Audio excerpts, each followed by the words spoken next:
आपण पाहत आहात BV महाराष्ट्र न्यूज, खबरबात महाराष्ट्राची।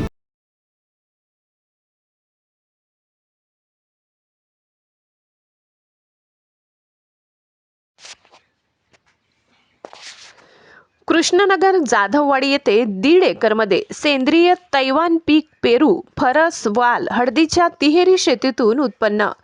इगतपुरी तालुक्यातील कृष्णनगर जाधववाडी येथील युवा शेतकरी मनोज जाधव, पत्नी सुवर्णा या पती पत्नीने नाविन्यपूर्ण दृष्टिकोन ठेवून 1.5 एकरमध्ये सेंद्रिय तैवान पीक पेरू, फरसवाल, हळदीची तिहेरी शेती केल्याने एकाच जमिनीतून तिप्पट उत्पादनाचा फायदा मिळण्यास सुरुवात झाली आहे। या शेतीत वडील सुरेश जाधव, आई हिराबाई, पत्नी सुवर्णाची मोठी साथ लाभली।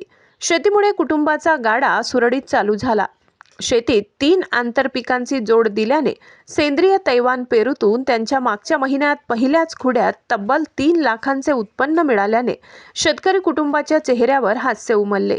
आता तैवान पीक पेरू बागेला पुन्हा फळे लागले असून साधारण 2 महिन्यात काढणीला येतील असे त्यांनी सांगितले। या पेरूची 700 रोपे कर्जत पाटेगाव येथील शेतकरी किरण शेवाडे यांच्याकडून आणून लागवड केली। सेंद्रिय तैवान पेरूची एकदा लागवड केल्यास 15 वर्ष लागवड करण्याची गरज भासत नाही। युवा शेतकरी मनोज जाधव याचे शिक्षण 9वी पर्यंत झाले असूनही शेतीत मेहनत प्रचंड करतो। बागेचे 8 बाय 8 अंतर ठेवले असून हर्ष घेवडा बियाणे घरी तयार करून आंतरशेतीत वापरले। पाटपाण्याचा वापर शेतीत केला जातो। हर्ष घेवड्याला बाजारभाव 250 रुपये प्रमाणे मिळतो। त्याची विक्री नाशिक घोटी येथे होते। शेणखत, जीवामृतचा वापर तिहेरी शेतीत केला जातो। सेंद्रिय शेती करणे गरजेचे असल्याचे युवा शेतकरी मनोज जाधव, सुवर्णा यांनी नमूद केले। BV न्यूज महाराष्ट्रासाठी विभागीय संपादक लक्ष्मण सोनवणे। नमस्कार शेतकरी मित्रांनो, तर आपण आज घेवड्यात आलोय घेवडा खुडायला। आमच्या सेंद्रिय पद्धतीने आम्ही घेवडा सुरू केला आहे आणि पेरूचा बाग लावलेला आहे। त्याच्यातच त्या वाफ्यांमध्ये आम्ही घेवडा टाकलेला आहे। आंतरपीक घेतोय आम्ही दोन्ही बी। आणि तुम्ही हे बघू शकता घेवडा कशा शेंगा आल्या त्याला।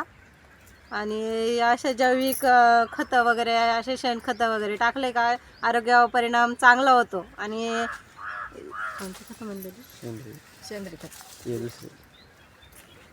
आणि दुसरे आपण रासायनिक खतं वापरल्यावर त्याच्यावर आपल्या आरोग्यावर दुष्परिणाम होतो। तर त्यामुळं आपण जेवढं होईल तेवढं आपण शेतकरी सेंद्रिय पद्धतीनं करू शकतोय। बाकीच्या शेतकरी बांधवांना मी हेच सांगू शकते की आपण फक्त सेंद्रिय खतं वापरावे। रासायनिक खतं वापरून आपल्या शरीरावर वेगवेगळे परिणाम होते, दुष्परिणाम होत्या, रोग येत्या। त्यामुळं आपण सेंद्रिय खतं वापरून आपण चांगली शेती करू।